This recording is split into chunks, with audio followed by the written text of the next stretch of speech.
Alors, bonjour tout le monde, mon nom est Marc-André, je suis un alcoolique. On va faire un petit retour sur le chapitre Autres données sur l'alcoolisme qu'on a lu la semaine dernière, qui parle de la première étape de notre rétablissement. Un petit retour bref pour se remettre un peu dans le bain de la première étape qu'on va approfondir dans le 12-12. À la page 34 dans notre gros livre, on dit que euh, la grande obsession de tout buveur anormal est qu'un jour, il ne sait trop comment il parviendra à se contrôler et à prendre plaisir à boire. Il est renversant de constater à quel point cette illusion peut persister. Nombreux sont ceux qui s'y accrochent jusqu'aux portes de la folie ou de la mort. Nous avons appris à accepter jusqu'au plus profond de notre être que nous étions alcooliques.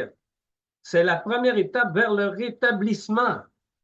Toute illusion que nous sommes comme les autres ou qu'un jour nous le deviendrons doit être dissipée. Quand on dit que c'est l'étape qui doit être faite à 100%, je ne dois pas avoir de doute, de réserve.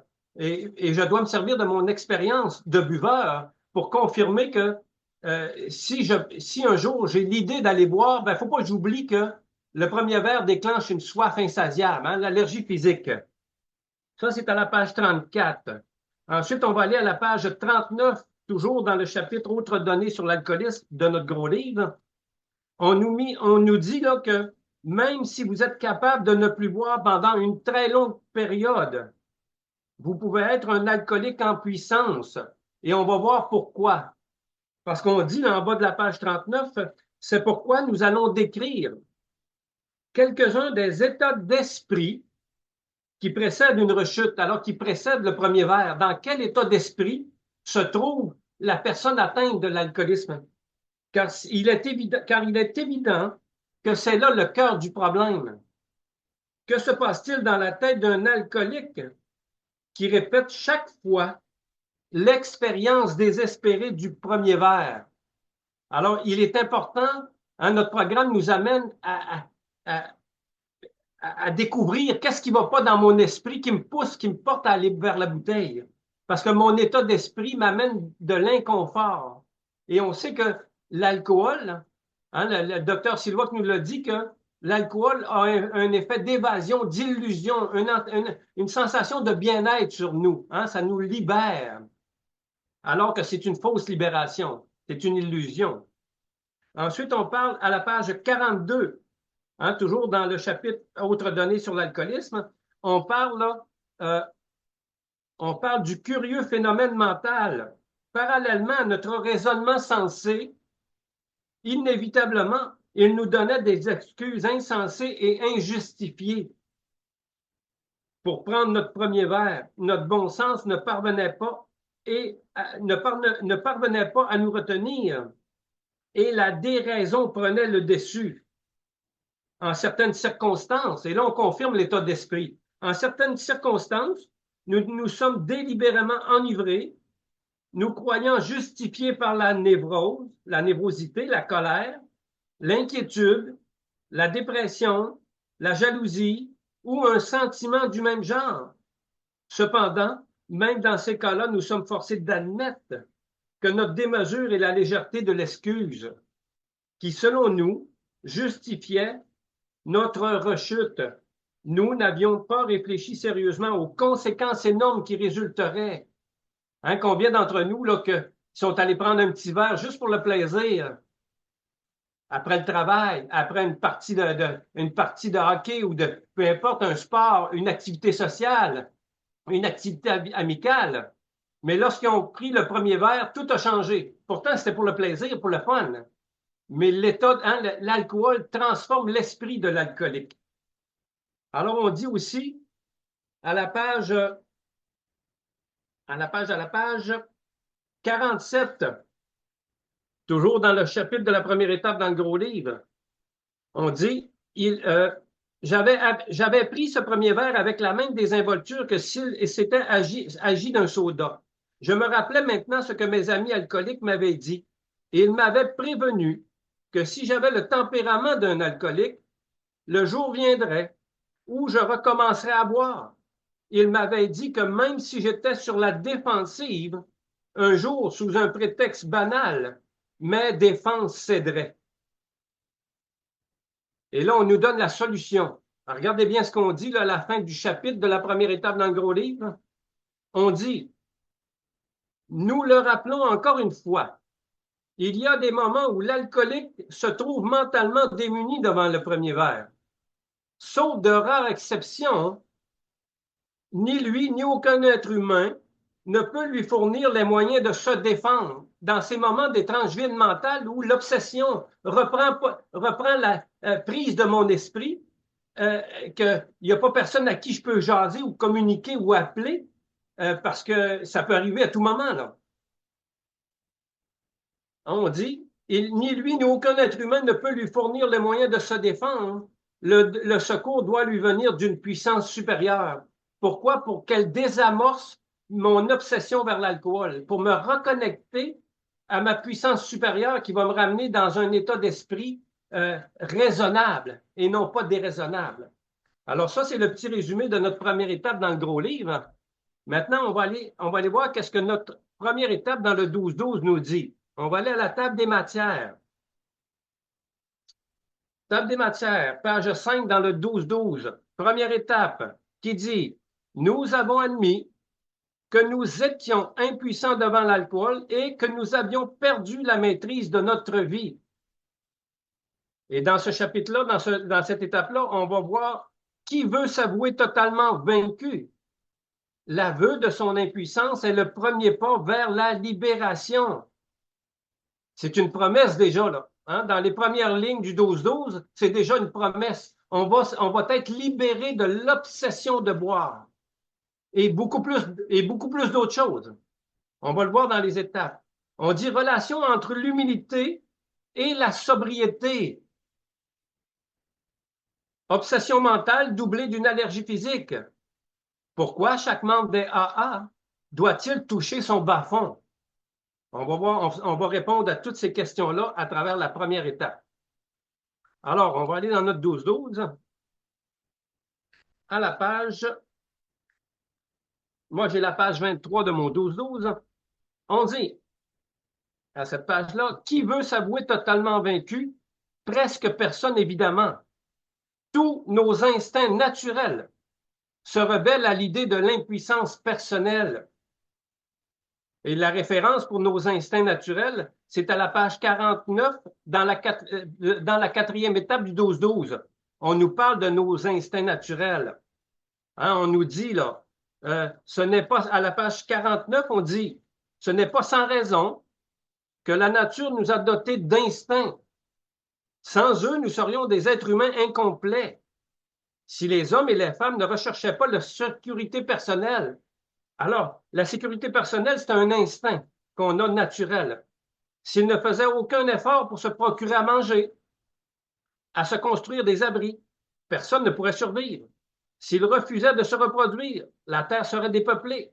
Si nous n'avions pas d'instinct social et que les gens n'avaient pas le goût de vivre en compagnie les uns des autres, il n'y aurait pas de société. Ainsi donc, ces penchants que nous avons pour les relations sexuelles, pour la sécurité émotive et matérielle, ainsi que pour la vie en société, sont tout à fait nécessaires et légitimes. Et ce sont certainement des dons de Dieu. Et on verra plus tard que le problème, c'est lorsqu'un instinct sort de son orbite. Alors, on retourne à notre page 23, première étape. Il est vraiment intolérable d'admettre que nous avons pu, le verre à la main, nous fausser l'esprit au point d'être hantés par une telle obsession destructrice de boire que seul un acte de la providence pourrait nous en libérer. Aucune faillite n'est comparable à celle-là. Hein, il y a une expression qui dit que vaut mieux un homme qui maîtrise sa tête que de maîtriser le monde. Parce que quelqu'un qui ne maîtrise pas sa tête, il est en faillite totale. Il ne maîtrise pas sa vie.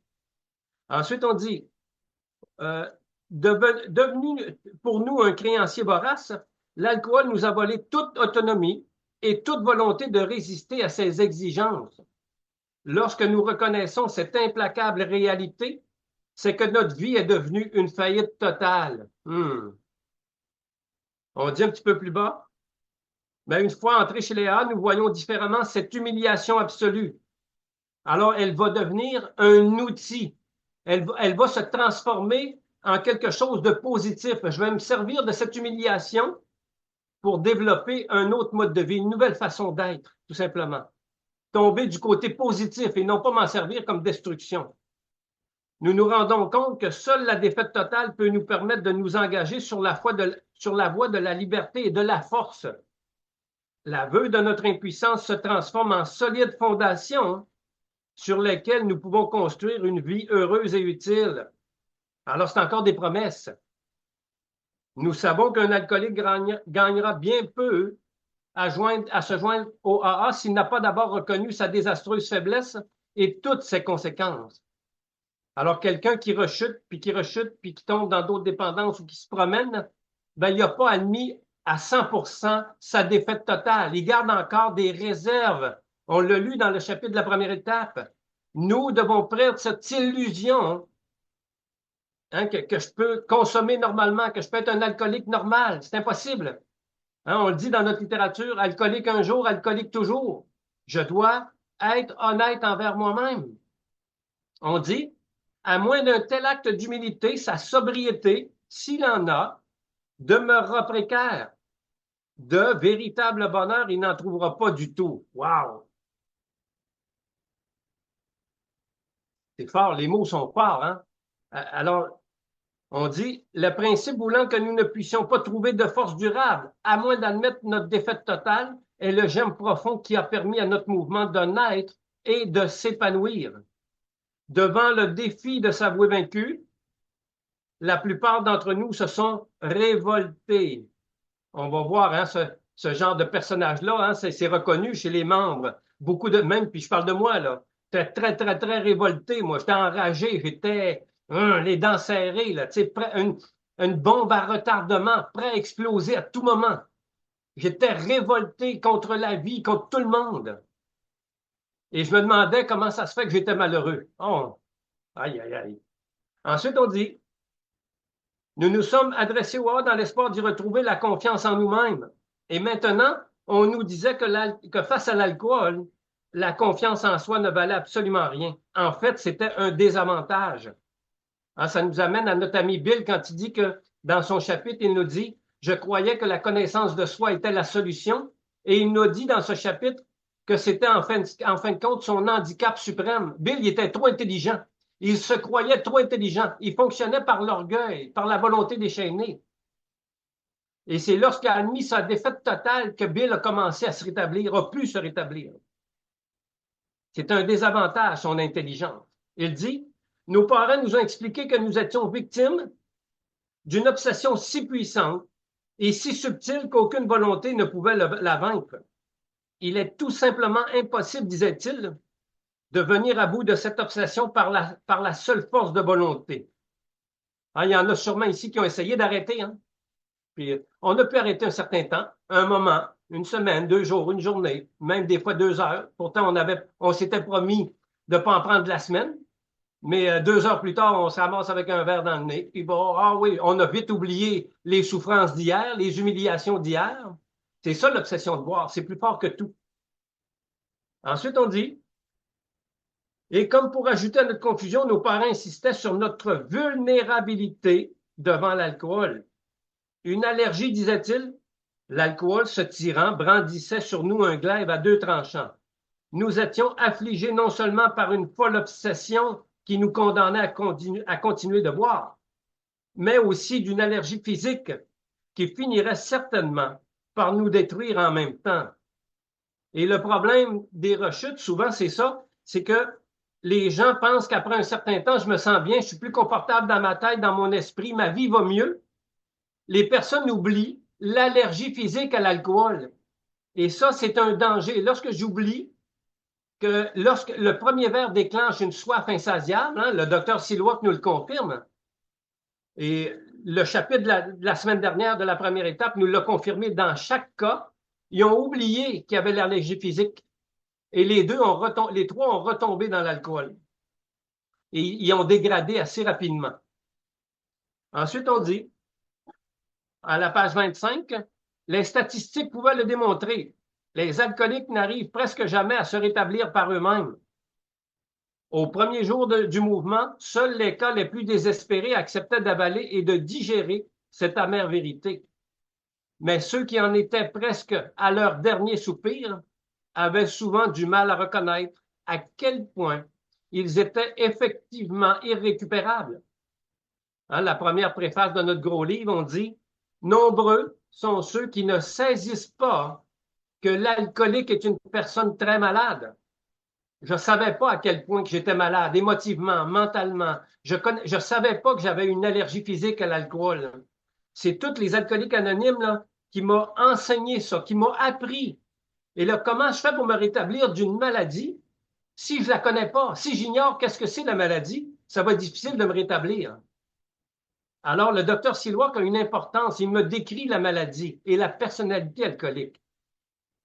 Ensuite, on dit, même ceux qui n'en étaient presque à leur dernier soupir avaient souvent du mal à reconnaître à quel point ils étaient effectivement irrécupérables. Pourtant, certains l'ont fait et une fois agrippés au principe des AA, avec autant de frénésie qu'un noyé se cramponne à une bouée de sauvetage, ils se sont presque tous rétablis.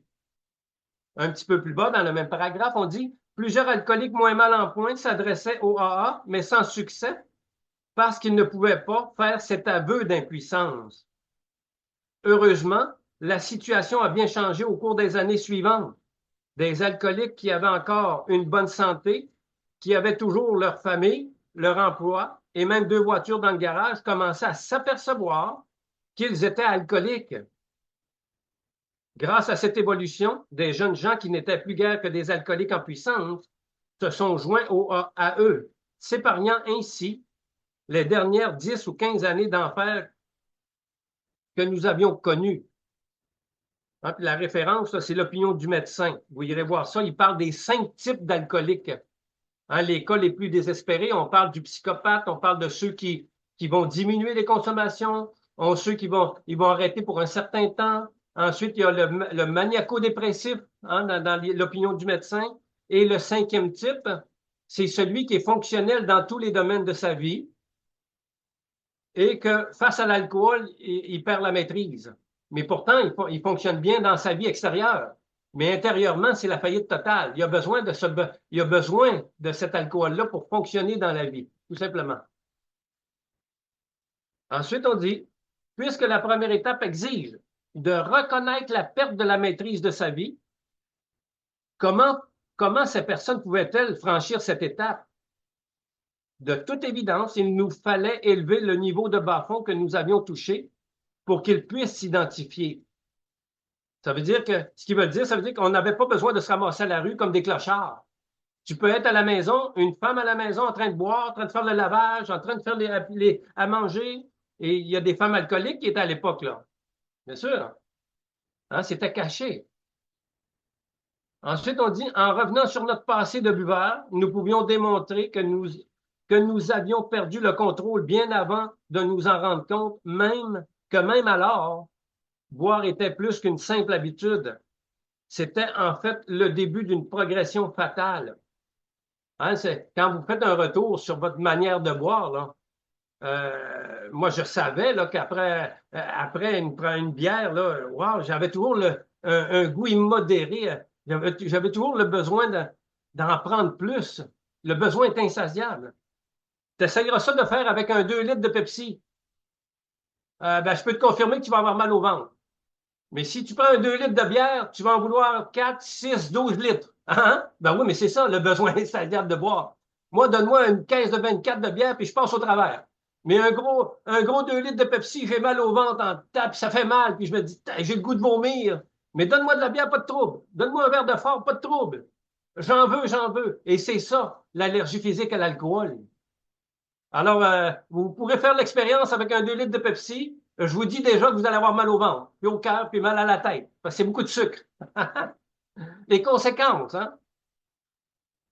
Ensuite, on dit, aux sceptiques, nous répondions, vous n'êtes pas ça, vous n'êtes peut-être pas alcoolique après tout.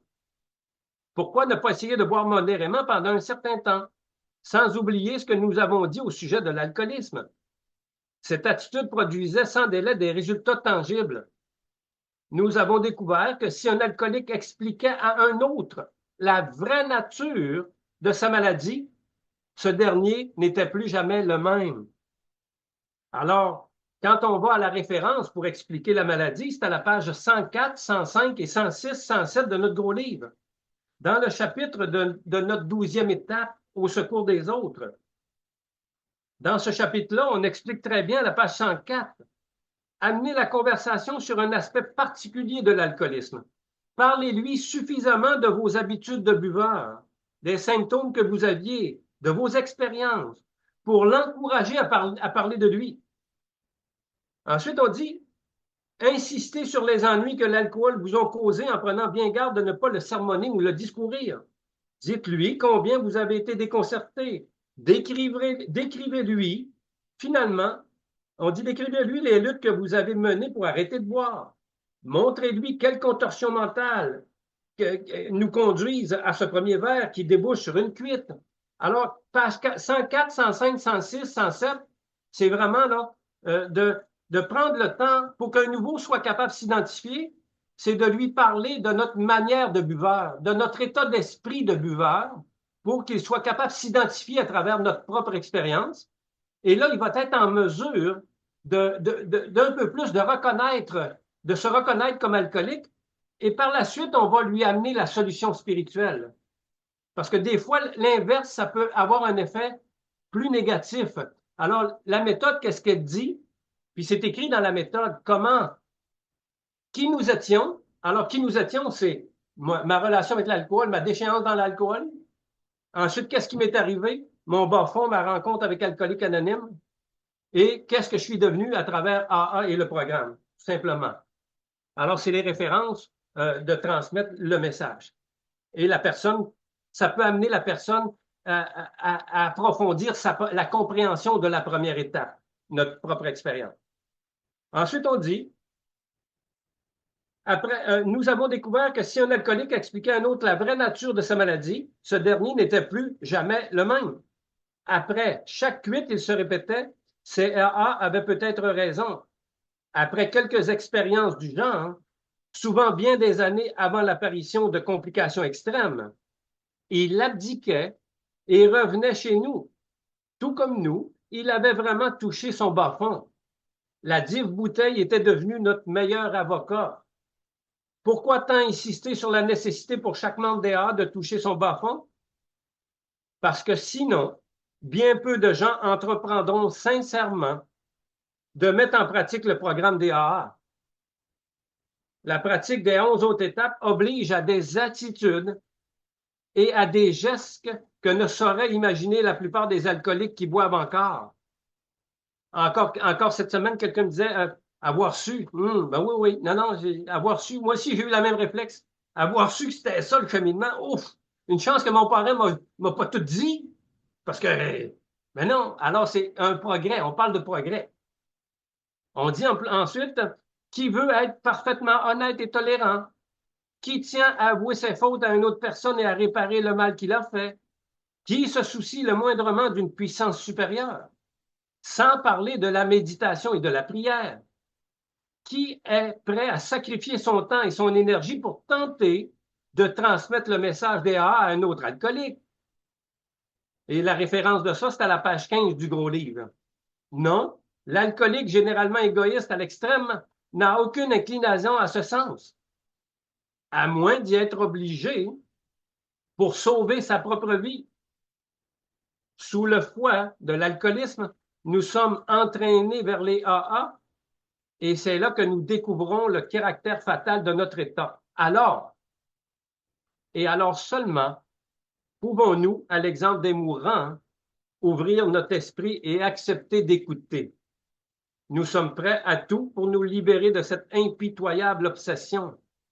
Hein, on dit souvent d'écouter le nouveau, je suis d'accord avec ça, mais le nouveau a besoin d'entendre notre expérience pour l'aider à identifier sa première étape, l'aider à traverser cette première étape qui est importante pour que le nouveau soit capable d'entreprendre le rétablissement.